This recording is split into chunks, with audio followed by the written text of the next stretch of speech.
Hi, I'm Jeff DeHaven. In this exciting new Dreamlight tutorial, you will learn how to master distant lights. First of all, let's take a closer look at how distant lights work. The best way to describe a distant light is to imagine an infinite amount of parallel rays, all heading in one direction towards your scene. And there we have it, the distant light. Because the starting point of each ray is at an infinite distance from the scene, and the amount of rays are infinite, the distant light's position doesn't matter. This makes it very easy to use, as we only have to bother about the rotation.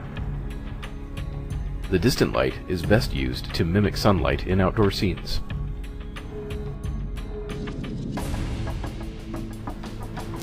Let's take a look at this simple scene. A single distant light illuminates this building from the front and above. It looks very uninteresting and pretty dark in the shadows. We need to lighten up those dark shadows to see more detail of the building. The easiest way to do this is using the Light Dome Pro or Studio Light Pro ambient light component. You can also manually adjust each surface's ambient channel. However, it can become very time-consuming if different surfaces have different ambient levels, and you wish to keep it that way. Adding the LDP or SLP ambient light quickly adds that extra touch. Just a slight amount of ambient light will impact the whole scene and make it look brighter. The Light Dome Pro has yet another feature, the skylights, but we don't need to get into that in this tutorial. Now, immediately the scene looks more realistic, and the shadows are not as dark as before. There are times when strong shadows are desirable, but in this case, it would look unnatural.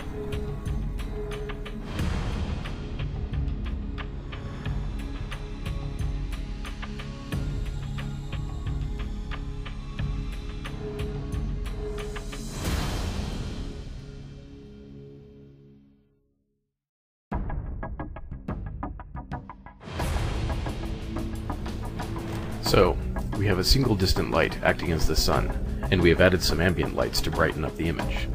But the light is kind of dull, and we don't have much shadow play at work. As we have had a lot of empty space in this scene, we need to compensate by creating some shadows. Let's rotate the distant light around this building and see how the shadows change. The best lighting is achieved when there's a balance between light and shadow, light and dark areas. Light is seldom attractive, straight on, and will, more often than not, create more interesting results from the side, top, or slightly from behind. Although this very angle here looks good, regarding the shadows, we want to have a little more light on the building itself. Here, behind, above, and from the side is a perfect angle for the scene. There's enough light hitting the building, and the shadows look very interesting on the ground in front of the building.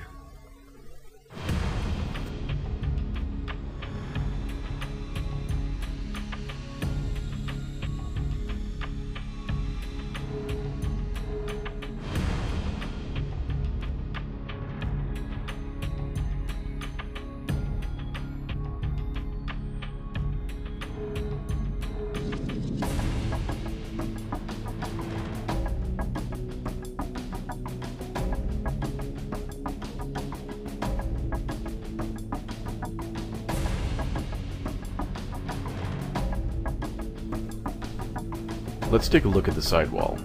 It has some fancy pillars nearby, and we can use them to obstruct the light and create cool shadow patterns. When setting your light, look for stuff to place between the light and the surface you want to illuminate. Obstruct the light and play with the shadows.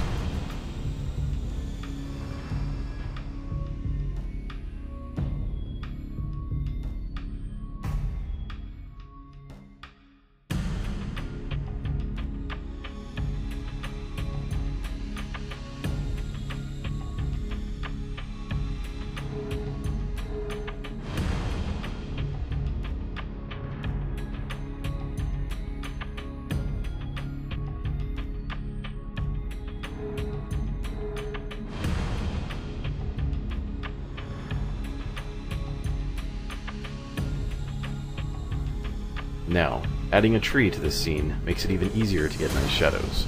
When you have large empty areas, you can fill them with shadows. It will immediately make your render look better and more alive.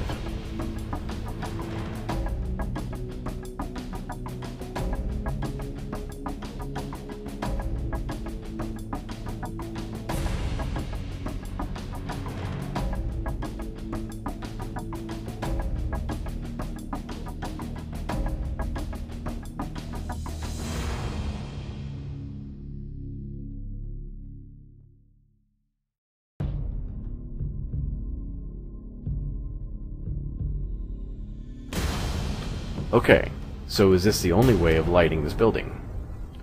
Now that we have added some trees, we can actually turn the light around and angle it more straight on, but still a little from the side and above. The trees cast very cool shadows onto the building, making it less dull and empty. And here's one final trick. We can place a tree off camera, but still use it for the creation of a shadow. The closer the tree is to the light source, the bigger the shadow. That looks pretty nice, and clearly shows that you don't need many lights to make a nice render. Just use the few ones you've got in a creative way. Remember this simple goal. To get great light, aim it towards your object so that it looks interesting by revealing and hiding certain parts of it. And at the same time, get the same light to cast some interesting shadows on any nearby surface.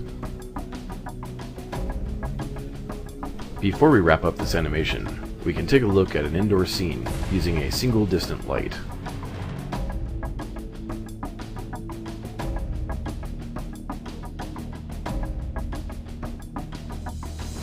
Through the large windows, we can get enough light into the room to cast some nice shadows and make the room a whole lot more interesting. We're using a single distant light and ambient light.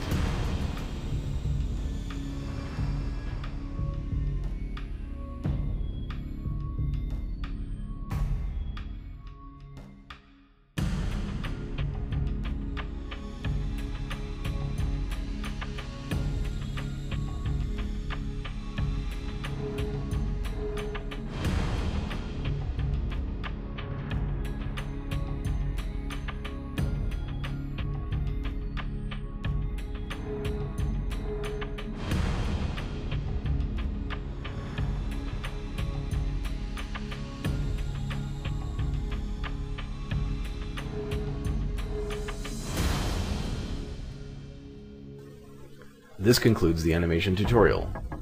So we'll now head over to DAZ Studio and explore this in further detail.